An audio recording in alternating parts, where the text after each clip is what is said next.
Very good morning, students. This is our third chapter, A Day with Nandu, or NCERT EVS class 4th. ये chapter जो बेटा आपको दिया गया है, this is really one of a very good chapter and आज के जो सिनेरियो चल रहा है इस वक्त, जो लॉकडाउन है, इससे भी ये कुछ रिलेटेड है। तो आपको ज़रा समझ में आएगा कि रियली लॉकडाउन क्या होता है, और आपको ये समझ में आएगा कि जो लॉकडाउन हम एनिमल्स के संग कर रहे हैं या जो हम उनके संग एक गलत व्यवहार कर रहे हैं, उन्हें कैसा फील होता है, वो आपको इसमें थोड़ा सा हेल्प करेगा समझने के लिए। शायद आपको समझ में आया and we will change those things. Now ये चैप्टर जो बेटा आपको दिया गया है, ये समझाया गया है एक एलिफेंट के बारे में, और जो एलिफेंट है उस एलिफेंट बेबी का नाम नंदू है।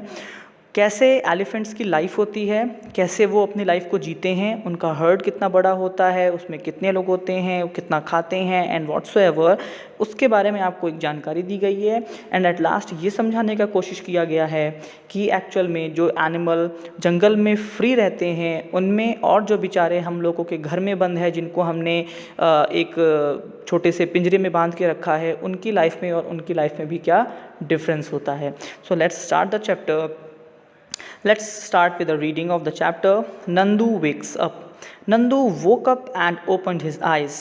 For a few seconds, he was not sure where he was. Nandu अपनी नींद से उठता है और उठते ही वो उसको ऐसा कुछ सेकंड के लिए लगता है कि जैसे वो है कहाँ। बेटा ये तो आपके साथ भी होता है, जब हम सो के उठते हैं तो थोड़ी देर हमारा मन थोड़ा भारी सा रहता है and and we are like कि अरे क्यों उठा दिया और हम लोग कहाँ हैं। ऐसा ही थोड़ी थोड़ी फीलिंग नंदू में थी, क्योंकि वो भी बेटा एक बच्चा है। तो वो एक बच्चा है, जब वो उठा तो उसको लगा कि भाई वो कहाँ पे आ गया। It seem to him that he was surrounded by a forest of big tree trunks, grey tree trunks. जब वो सो के उठा, उसने अचानक से देखा, अपनी आंखें खोली, तो उसे क्या लगा कि वो एक जंगल में है, और वो जंगल जो है उसमें बहुत बड़े बड़े पेड़ हैं, और वो पेड़ किस कलर के हैं, ग्रे कलर के हैं। इतने बड़े बड़े ट्रंक, ट्री ट्रंक का मतलब हो गया बेटा पेड़ का तना। तना क्या होता है वो मैं अभी आपको बताता हूँ। और उसको ग्रे रंग के वो तने क्यों दिखे पेड़ के, जबकि तना किस कलर का होता है बेटा, ब्राउन कलर का होता है। तो ब्राउन की जगह उसे ग्रे क्यों दिखे वो अभी आपको समझाता हूँ मैं। मतलब जब उसने अपनी आँख खोली तो उसे ऐसा लगा कि जैसे वो एक जंगल में है, और उस जंगल में बहुत बड़े बड़े पेड़ हैं जिसके तने हैं, और तने किस कलर के हैं, ग्रे कलर के हैं। He blinked his eyes and looked around. Oh, there was अम्मा. उसने अपनी आंखें झपकाईं और फिर थोड़ा ध्यान से देखा और बोला कि ओह अच्छा, वो तो अम्मा है, मम्मा वहाँ पर हैं। The grey forest had that he had imagined he was in was actually the legs and trunks of his family members.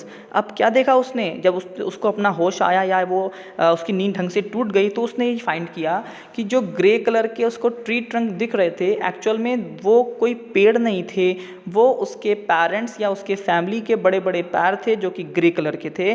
क्योंकि जो बेटा एलिफेंट होता है मेनली वो ग्रे कलर का ही होता है। वाइट एलिफेंट्स भी होते हैं बट बेटा वो बहुत रेयर हैं, लेकिन जो कॉमन एलिफेंट्स हैं वो किस कलर के होते हैं, ग्रे कलर के होते हैं। इसलिए जब वो नींद से अचानक से उठा, इतने बड़े बड़े उसने पैर देखे तो ही वॉज कन्फ्यूज। जैसे मैं आपको दिखाता हूँ लाइक दिस, देखिए एक एलिफेंट है ये। अब जो ये एलिफेंट है इसके आप पैर देखिए ध्यान से, कितने बड़े बड़े पैर हैं। अगर आप उसको ध्यान से देख रहे होंगे तो जो ये पैर हैं वो कितने बड़े बड़े हैं, आप देखो ध्यान से, ये कितने कितने बड़े बड़े पैर हैं।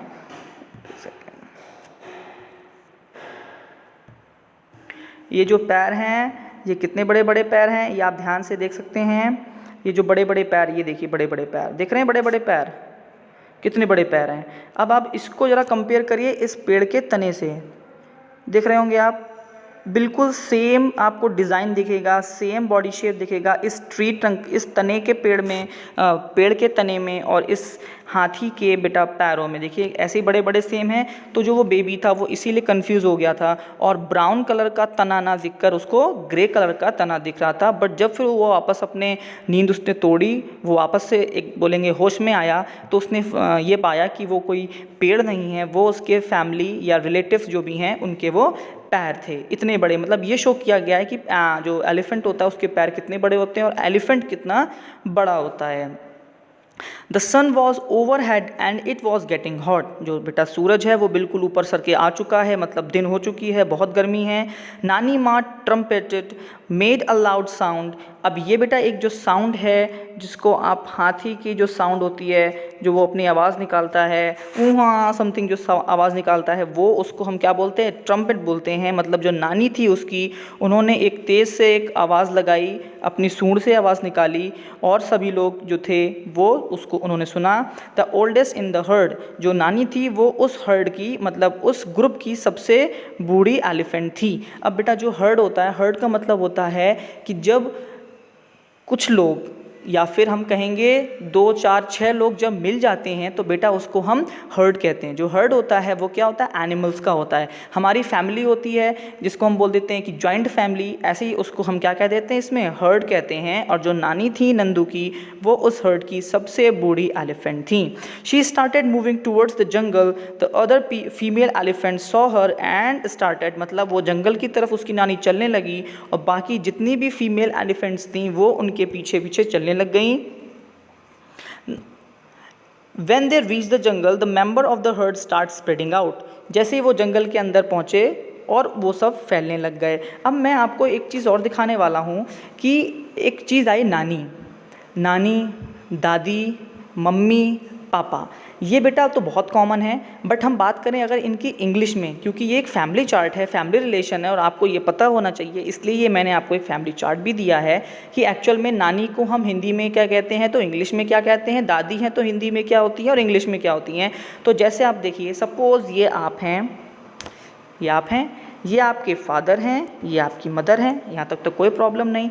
लेकिन बेटा इंग्लिश में जो पापा के पापा होते हैं उनको भी हम ग्रैंडफादर कहते हैं, पापा की जो मम्मी होती हैं उनको हम ग्रैंड मदर कहते हैं, और मम्मी के पापा को भी ग्रैंडफादर कह देते हैं और मम्मी की मम्मी को भी ग्रैंड मदर कह देते हैं। मतलब ये तो आपके दादा थे, ये आपके दादा थे, ये आपकी दादी थी, ये आपके नाना थे, ये आपकी नानी थी। बट बेटा इंग्लिश में ऐसा नहीं है, ये भी ग्रैंडफादर है, ये भी ग्रैंडफादर है, ये भी ग्रैंड मदर है, ये भी ग्रैंड मदर है। तो डिफ्रेंशिएट कैसे करते हैं, तो ये ध्यान रखिएगा बेटा, इंग्लिश में जो हमारे दादा हैं, मतलब हमारे पापा के जो पापा हैं, उन्हें हम केवल ग्रैंडफादर नहीं बोलते, उन्हें हम क्या कह देते हैं, पैटर्नल ग्रैंडफादर बोल देते हैं। और दादी को क्या बोल देते हैं, पैटर्नल ग्रैंड मदर कह देते हैं। इसी तरीके से जो हमारे नाना और नानी होते हैं उनको हम क्या कह देते हैं, मैटरनल ग्रैंडफादर कह देते हैं और मैटरनल ग्रैंड मदर कह देते हैं। ये एक बहुत इंपॉर्टेंट चीज़ है, आपको पता होना चाहिए कि इंग्लिश में एक्चुअल में दादा दादी और नाना नानी को क्या कहते हैं। तो क्या कहते हैं, दादा is called as paternal grandfather, दादी is called as paternal grandmother, नाना is called as maternal grandfather and नानी is called as paternal grandmother. जैसे पापा बोलते हैं ना, प के पैटर्नल, म से मम्मी, म से मैटरनल, ऐसे याद कर लेना। Paternal grandfather, paternal grand mother मतलब दादा दादी, और म से मम्मी, मम्मी से maternal, maternal grandfather, maternal grand mother मतलब नाना और नानी। अब आगे बढ़ते हैं। तो क्या हुआ भाई, वो सब जंगल पहुंच गए और वो सब फैल गए क्योंकि उन्हें खाना खाना था। Each member went to eat her favourite leave and twigs. जितने भी मेंबर थे वो हट गए और उन अपना अपना जिसको जो फेवरेट खाने के लिए था वो अपना अपना खाने के लिए चले गए। मान लीजिए किसी को आम के पत्ते पसंद हैं, किसी को पीपल के पत्ते पसंद हैं, या फिर जिसको जो पसंद है वो अपना खाने के लिए अलग अलग सब लोग स्प्रेड हो गए, बट गए और सब ने लीव्स एंड ट्विग्स खाना स्टार्ट कर दिया। अब ट्विग्स क्या होती हैं, तो बेटा ट्विग्स टहनियाँ होती हैं जो पतली पतली होती हैं। जो एलिफेंट्स होते हैं उनको पत्ते और वो ट्विग्स मतलब टहनी दोनों ही खाना बहुत पसंद होता है। आफ्टर दे हैड ईटन, जैसे उनका खाना हो गया, the heard move towards the river. खाना खाने के बाद क्या चाहिए भाई, पानी चाहिए, पानी तो पीते हैं ना, तो वो भी पानी पीने जा रहे हैं। कहाँ जा रहे हैं, अब नदी के पास जा रहे हैं। The baby elephants enjoyed playing in the water, the mother lay down in water and made on the river bank. जो बेटा हाथी होते हैं उनको नदी में, पानी में, कीचड़ में खेलना बहुत पसंद होता है। ऐसा क्यों है, क्योंकि बेटा जो हाथी होते हैं उन्हें गर्मी बहुत लगती है और ख़ुद की गर्मी को शांत करने के लिए वो लोग क्या करते हैं, ज़्यादातर पानी में और मड में खेलना पसंद करते हैं ताकि उनकी बॉडी ठंडी रहे। Do you know that an adult elephant can eat more than 100 kilogram of leaf and twigs in one day.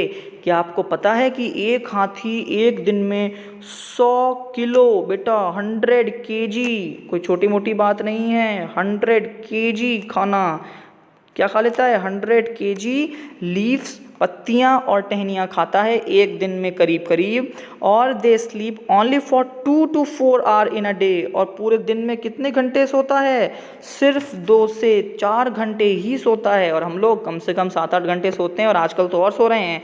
तो भैया क्या देखा आपने एलिफेंट के बारे में कि वो 100 किलो तक खाना खाता है और दिन में कितने घंटे सोता है, सिर्फ सोता है 2 या 4 घंटे के लिए।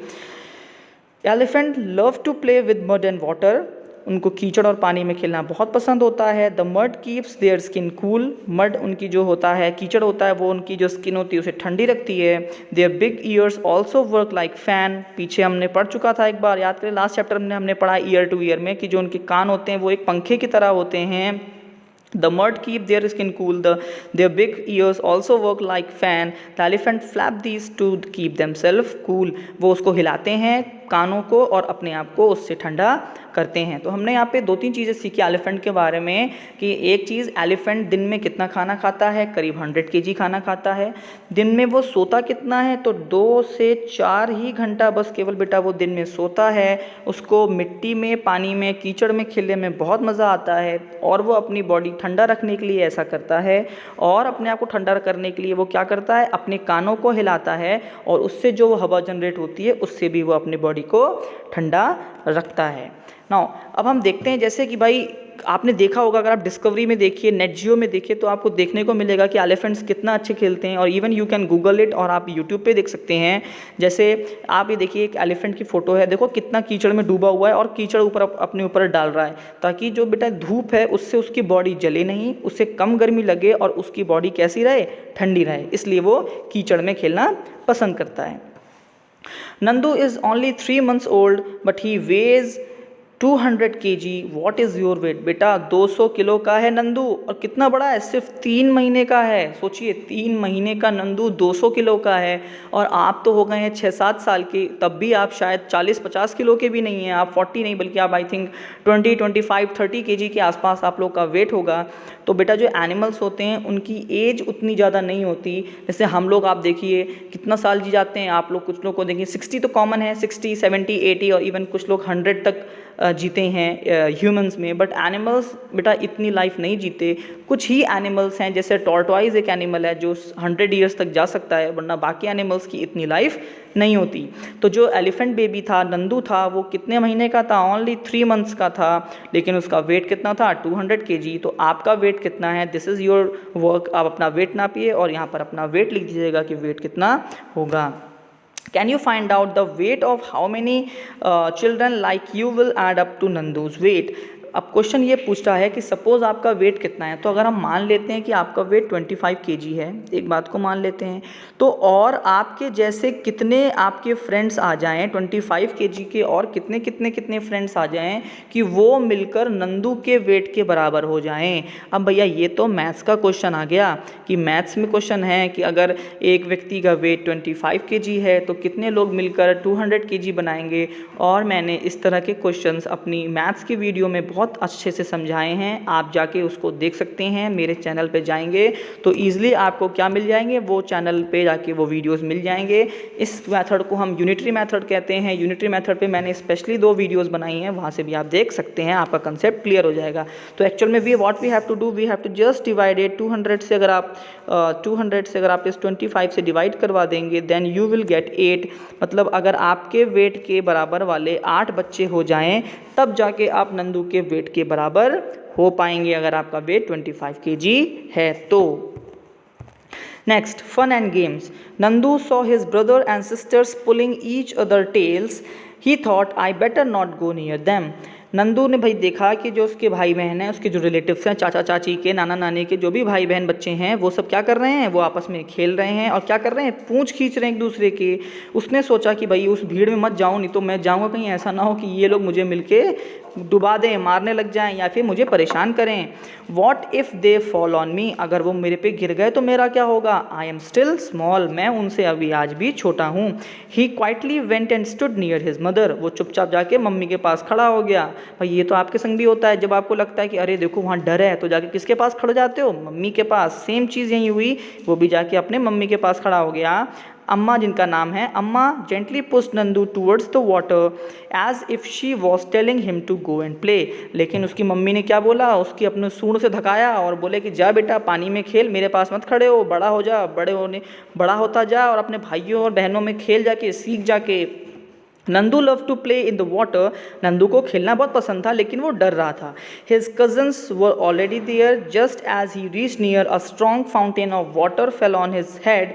ही got wet. Oh this was the work of his naughty cousins. Nandu joined them in the game. जैसे ही वो पानी में कूदा, उसके जो कज़न थे, जो भाई बहन थे, चाचा चाची वाले, मामा मामी वाले जो भी थे, तो उन्होंने क्या किया, अपनी सूंड में भरा पानी और देखो कैसे एक दूसरे के ऊपर ये डाल रहे हैं, ये एक फव्वारा सा बना रहे हैं। और जैसे ही वो बेचारा घुसा, उसको उन्होंने गीला कर दिया। अब एक बार गीले हो गए तो फिर तो नंदू ने भी खेलना स्टार्ट कर दिया। Before sunset the heard started back towards the jungle. By then, Nandu was very tired. He settled himself between his mother's front leg and fell asleep as he drank her milk. भाई शाम होने लगी, जैसे ही शाम होने लगी तो ये हुआ कि भाई ये शाम का मतलब वापस टू द घर, मतलब वापस टू द जंगल, जंगल ही उनका घर है। तो जो नंदू था वो खेल खेल के बहुत थक चुका था। बाद में वो गया जाके अपने मम्मी के पैरों के बीच में जाके सो गया। जैसे आप लोग रात में अपने मम्मी के पास जाके सो जाते हो, ऐसे ही नंदू को भी अपनी मम्मी के संग सोना पसंद था और वो जाके उनके संग बढ़िया से सो गया। अब one more information about the elephants. You have read about Nandu and the elephant herd. आपने भी पढ़ा। An elephant herd has mainly female and baby elephants. जो बेटा ग्रुप होता है उसमें मेनली कौन होता है, उसमें मेनली फीमेल एलिफेंट्स होते हैं और बेबी एलिफेंट्स होते हैं। उस हर्ड में, उस ग्रुप में एलिफेंट्स में कौन है, female and babies.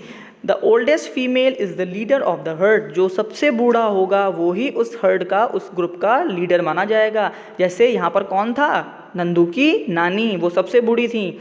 A herd में have 10 to 12 female elephants and young ones. 10 से 12 लोग इस ग्रुप में होते हैं और कौन कौन, सिर्फ फीमेल एंड बेबीज। तो मेल कहाँ चले गए, मेल देखो यहाँ चले गए। Male elephants live in the herd till they are 14-15 year old. जब तक वो 14 और 15 ईयर के होते हैं तब तक तो उनको ग्रुप में रखा जाता है, बट जैसे ही उनकी एज 14-15 ईयर के आसपास होती है वो उस ग्रुप को या उस हर्ड को छोड़कर चले जाते हैं।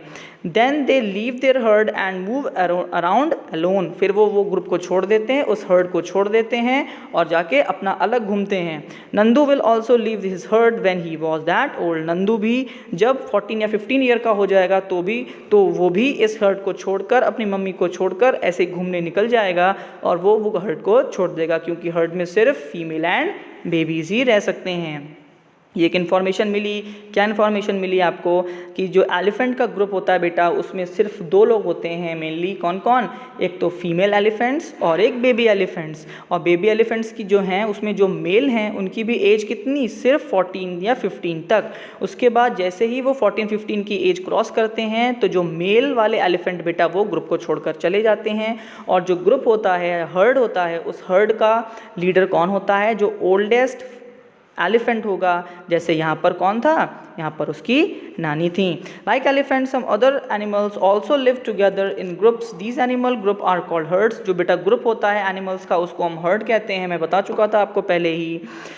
Animals in herds usually move around together searching for food. वो साथ में क्यों घूमते हैं, ताकि उन्हें खाना मिलने में आसानी हो, एक दूसरे के प्रोटेक्शन कर सकें। जो बाकी एनिमल्स हैं जो उन्हें खा जाते हैं उनसे बचने में भी उनको सेफ्टी रहती है। If you were Nandu and you live in a herd, what kind of things would you do. अगर आप नंदू होते, आप एक हर्ड में रह रहे होते तो आप क्या करते, दिस इज़ योर एक्टिविटी। आप भी खेलते, आप भी खूब पानी में जाते, मस्ती करते। You have to write these और things. In the elephant herd, the oldest female elephant decides everything. Who takes decision in your family? ये भी आपका ही काम है कि जैसे बताया गया कि जो एक फीमेल एलिफेंट है, जो सबसे ओल्डेस्ट वाली होती है, वो ही डिसीजन लेती है, वो ही लीडर होती है। तो आपके घर में कौन डिसीजन लेता है? आई होप आपके शायद पापा लेते होंगे, या अगर आपके नाना नानी या दादा दादी घर में होंगे तो डेफिनेटली वो डिसीजन लेते होंगे, या फिर हमारे घर में जो सबसे ओल्डेस्ट होता है मेनली वो ही डिसीजंस लेता है। Make a collage of heard of elephants in your notebook. For this collect the pictures. ये आपको काम है, पिक्चर कलेक्ट करिए, उनको चिपकाइए और एक पूरा सा कोलाज बना दीजिए। Nandu did things that he liked to do. If you could spend a whole day with your friends, what would you do? अगर एक दिन आपको पूरा दोस्तों के संग छोड़ दिया जाए तो आप क्या करोगे? खेलने जाओगे, टीवी देखोगे, वीडियो गेम्स खेलोगे, आपको वो लिखना है. Find out and write which other animal lives in herd. अब आपको और कौन कौन से एनिमल्स ऐसे हैं जो कि हर्ड्स में रहते हैं. तो ज़ीब्रास जो हैं बेटा वो हर्ड्स में रहते हैं, जो डियर होते हैं वो हर्ड्स में रहते हैं, शीप जो हैं वो हर्ड्स में रहती हैं, काव जो हैं आप देखिएगा कभी सिंगल काव नहीं दिखती, ज़्यादातर आपको झुंड में दिखती काउस भी. तो वो सब वो एनिमल्स हैं जो कि कहाँ रहते हैं? हर्ड्स में या ग्रुप्स में रहते हैं. Do you also live in a group? Do you like to live together like that? Why would you like or not like to live in a group? अगर आप ग्रुप में रहते हो तो आपको क्या पसंद रहना है, अगर आप ग्रुप में रहते हो और उसमें आपको क्या नहीं पसंद है. तो यहाँ पर जो जो चीज़ें पसंद है कि साथ में रहते हैं, साथ में खाते हैं, साथ में उठते हैं, मज़े आते हैं, मस्ती करते हैं, और क्या पसंद नहीं है तो बड़े परेशान करते रहते हैं. कभी कभी सोने का मन होता है बट कोई ना कोई आके मुझे परेशान कर देता है. बहुत सी चीज़ें हैं, आप ये आपका ही काम है. How do elephants feel when they kept in chains? Discuss and share your feelings. अब यहाँ पर बेटा वही वाली बात आ रही है कि जैसे हम एलिफेंट्स को चेन में बांध के रखते हैं तो उन्हें कैसा लगता होगा. इसको अभी हम बाद में डिस्कस करते हैं, पहले हम आगे बढ़ते हैं. Have you ever taken a ride on an elephant? How did it feel? क्या आपने कभी किसी हाथी पर राइड की है? नहीं की है तो कोई बात नहीं, ट्राई करके देखिएगा. मज़े बहुत आते हैं लेकिन डर भी लगता है कहीं हाथी भैया गुस्सा ना हो जाए, और गुस्सा हो गया तो उसने एक बार पटक दिया तो हालत ख़राब हो जाएगी. Which animal you have set on? Right their name. अगर आप कभी किसी पे बैठे हो, हॉर्स पे बैठे हो तो हॉर्स का लिख दो. बुलक पे बैठे हो, बुलक कार्ट का है, जैसे आप बैल पे बैठे हो. अगर आप किसी भी एनिमल पे बैठे हो तो आपको वो यहाँ पर लिखना है. You must have seen many animals around you in books, in movies. Some may be alone, some in group. Find out more about any one of these animal and write about it. आपके आसपास बहुत सारे animals रहते हैं बेटा, आपको किसी को एक को बहुत ध्यान से देखना है और उसके बारे में आपको कुछ सेंटेंसेस लिख देने हैं. लाइक आप सबसे कॉमन बेटा डॉग है, आपके पास कोई पता कोई ना कोई डॉग हो भी, आप क्या कर सकते हो उस डॉग को देखो, वो लाइफ कैफे जीता है, उसके बेबीज़ क्या हैं एंड व्हाट्सएवर एंड, और आप उसके बारे में लिख सकते हो. या फिर अगर आपके पास गाय है तो गाय की लाइफ कैसी स्टाइल होता है आप उसके बारे में लिख सकते हो. अगर आपके पास कैमल है, हॉर्स है, या अगर आपने किसी को बहुत क्लोजली देखा हो तो आप उसके बारे में भी क्या कर सकते हो, लिख सकते हो. You have to write in this, आपको ये लिखना है एंड आई होप यू आप ज़रूर लिखेंगे. Next is think and right. Why do you think the egret is sitting on the buffalo? आप देख सकते हो भैया ये एक भैंस है, इसके ऊपर एक इग्रेट है. अब ये जो इग्रेट है मतलब इग्रेट बोले तो बगुला, जो ये बगुला है बेटा ये इसके ऊपर क्यों बैठता है? थक जाता है क्या उड़ते उड़ते? इसलिए नहीं.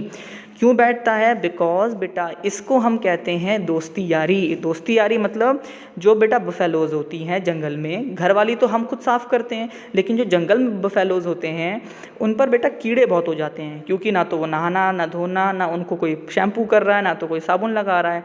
तो जो कीड़े उन पर जम जाते हैं या जो कीड़े उनकी बॉडी पर आ जाते हैं, तो जो ये इग्रेट है या ये बगुला होता है बेटा वो उसके ऊपर आके बैठ जाता है और उसके बॉडी के सारे कीड़ों को, सारे इंसेक्ट्स को वो खा जाते हैं. अब इससे बगुले को भी फ़ायदा, बहुत ढूंढना नहीं पड़ा खाना और वहीं पे खाना मिल जाता तुरंत को तुरंत, और जो बफेलो होती है उसको भी फ़ायदा मिलता है कि उसको भी कोई बिना मतलब कुछ मेहनत नहीं करनी पड़ी और कोई आके उसको साफ़ करके चला गया. तो ये दोनों की क्या एक म्यूचुअल अंडरस्टैंडिंग है and they have to sustain again, मतलब दोनों एक दूसरे पर डिपेंड होते हैं. वो उसको खाना दे रहा है और वो उसको साफ़ कर रहा है. Have you seen any animal riding on another animal? क्या आपने कोई और एनिमल को देखा है ऐसा करते हुए? तो भाई एक होता है ऑक्सपेकर.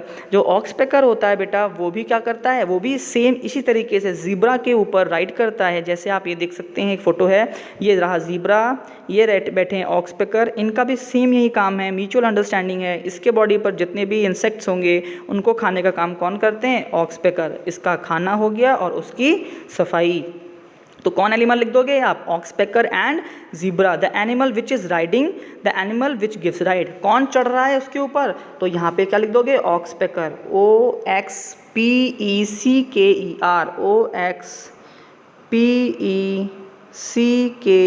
OXPECKER. ऑक्सपेकर. ठीक. और किसके ऊपर चढ़ा हुआ है ये? ज़ीब्रा के ऊपर. तो यहाँ पे क्या आ जाएगा? Zebra. ZEBRA. ZEBRA zebra. Which animal do we use for riding, हम किसका यूज़ करते हैं? तो बेटा हम कैमल का यूज़ करते हैं, बुलक कार्ट में जैसे हम यूज़ करते हैं, हम हॉर्सेस का यूज़ करते हैं। आपको उन एनिमल्स का यहाँ पे नाम लिख देना है। Which animal do we use for carrying load, आपको पता है कि हम लोड के लिए भी किसका यूज़ करते हैं, तो लोड के लिए भी हम इन्हीं एनिमल्स का यूज़ करते हैं, कैमल का यूज़ करते हैं, हम लोग हॉर्सेस का यूज़ करते हैं, हम ऑक्स का यूज़ करते हैं, हम डोंकीज़ का यूज़ भी करते हैं चीज़ों को लोड आउट करने के लिए। नेक्स्ट आपके लिए बेटा एक एलिफेंट है, you have to draw this, just draw it, nothing to discuss about it. Now here we come, जो क्वेश्चन हमने स्किप कर दिया था अबाउट कि एलिफेंट को जब हम चेन में बांध देते हैं तो उसको कैसा फील होता है। नॉट ओनली एलिफेंट बेटा, बहुत से ऐसे जानवर हैं जिनके संग हम सेम ऐसा बिहेवियर करते हैं। नाउ लॉकडाउन से कैसे रिलेटेड है, अभी आप खुद देखो, जैसे आई थिंक 1 महीने के ऊपर का लॉकडाउन कंप्लीट हो चुका है इंडिया में, और आप सभी लोग कितने फ्रस्ट्रेटेड हो चुके हैं। नॉट ओनली यू, आपके पेरेंट्स, सभी लोग फ्रस्ट्रेटेड हैं कि उन्हें अब घर में नहीं रुकना, उन्हें घर के बाहर जाना है। सेम सिचुएशन बेटा इन एनिमल्स के संग है।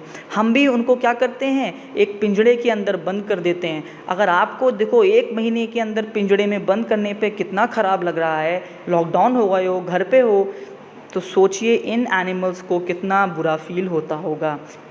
इवन बेटा आपके घर में तो टीवी है, मोबाइल है, आप कम से कम फिर भी अपना एंजॉय कर ले रहे हो, but think of these animals, आप कैसे इनको एक पिंजरे के अंदर बंद कर देते हो और वो कितना ख़राब फील करते होंगे। शायद आज आपको इस लॉकडाउन के होने के बाद वो जो पीड़ा है या जो कष्ट है या जो वो फील करते हैं, you will feel this now. जैसे एक बेटा स्नेक है जो कि एक स्नेक चार्मर ने उसको पकड़ लिया है या फिर वो उसको अपने पास रखता है, तो वो कैसा फील करता है। Like the basket is the only home I have, मेरा घर क्या बन जाता है, वो बास्केट बन जाती है जिसके अंदर मुझे सपेरा रखता है, मतलब स्नेक चार्मर मतलब सपेरा। I have forgotten what it is like in the open jungle and fresh air, मैं भूल चुका हूँ कि जंगल क्या होता है, वो फ्रेश एयर क्या होता है, मुझे सब भूल चुका हूँ मैं। For me it is only the basket and the snake charmer, मेरी लाइफ क्या रह गई है, बस ये बास्केट और एक ही मेरा स्नेक चार्मर। सेम जैसे हमारी लाइफ क्या हो गई है, वही मेरा टीवी, वही मेरा मोबाइल, वही मेरा बेड, पूरे दिन एक कमरे के अंदर रहना कितना बेकार लगता है। सेम ऐसी ही लाइफ किसकी हो गई बेटा, इस सांप की हो गई है। Coming to the next one, a bear, you see me in the circus, अगर आप सर्कस में जाओ तो आपको भालू वहाँ दिखते होंगे। Dancing and jumping through the rings of fire, आग के बेटा एक गोला बना देते हैं, फायर बना देते हैं, रिंग बना देते हैं, बेचारों को उसमें से कूदना होता है, उसमें से निकलना होता है। अगर मैं बेटा आपको किसी आग में से गुजरने को कहूँ तो आप क्या कहोगे, अरे सर मैं क्यों जाऊँ, मैं तो जल जाऊँगा। बट हम अपने एंजॉयमेंट के लिए इस भालू को बेटा ज़बरदस्ती मार कूट के उस फायर से निकालते हैं या उस रिंग से निकालते हैं, डांस करवाते हैं और हम खुश होते हैं। यू क्लैप एंड एन्जॉय, तुम लोग भैया ताली बजाते हो और हंसते हो, मस्ती लेते हो। Do you think that I also enjoy all this, if I do not do this I will get no food only get a beating, but अगर मैं काम नहीं करूँगा तो मुझे क्या पड़ने वाली है, मार। कितनी ख़राब लाइफ है। हम अपने एंजॉयमेंट के लिए बेटा उस भालू को मार रहे हैं ताकि वो नाचे, वो जंप करे, वो उस फायर में से होके गुजरे और हम उसमें एंजॉय करें। अगर आपके संग ऐसा किया जाए तो कितना आपको ख़राब फील होगा। Just relate these thing to the lockdown. Next to the horse, you have only seen how fast I run, आपने देखा होगा कि घोड़ा कितना तेज़ भागता है। Have you seen my shoes, क्या आपने कभी किसी घोड़े के शूज़ को देखे हैं। बेटा अगर आप कभी घोड़े के पैर को देखोगे तो उसमें एक नाल बांधी जाती है, जो नाल होती है वो उसके पैर के जैसी ही ऐसी होती है, सॉरी वो कुछ ऐसी होती है, और जो ये नाल होती है वो उसके पैर में इसलिए बांधी जाती है ताकि जब वो रोड पर चले तो उसके पैर पे चोट ना लगे। एक तरीके से ये उसका शू होता है।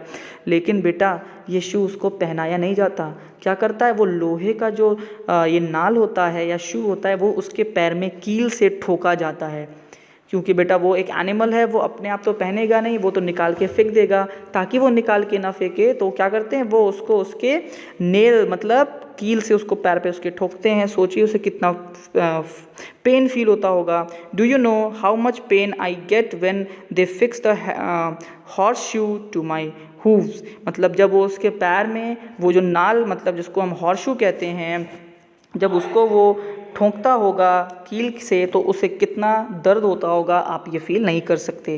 Now talking about the monkeys, they make us dance and dance and dance even if we don't want to or we are in pain, they too with an that too with an empty stomach. हमको क्या करते हैं भाई, बंदर, आप देखा होगा आपकी गलियों में बंदर को नचाने के लिए कुछ लोग लेके आते हैं, वो नाचते हैं, आप लोग एंजॉय करते हैं बेटा। बट अगर आप रियल लाइफ में समझें तो उन बंदरों को क्यों नाचना पड़ता है, क्योंकि उन्हें खाना नहीं मिलता।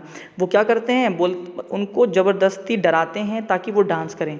अगर वो डांस करेंगे तो ही उन्हें खाना मिलेगा, तो सिर्फ खाने के लिए ही वो डांस कर रहे होते हैं। अगर आपके संग भी ऐसा किया जाए कि जाओ आप नाचो, जब नाचोगे तभी सिर्फ खाना मिलेगा, सोचिए कितनी लाइफ आपकी ट्रबल में आ जाएगी, आप कैसे अपनी लाइफ को जिएंगे, वो लाइफ कितनी ख़राब होगी।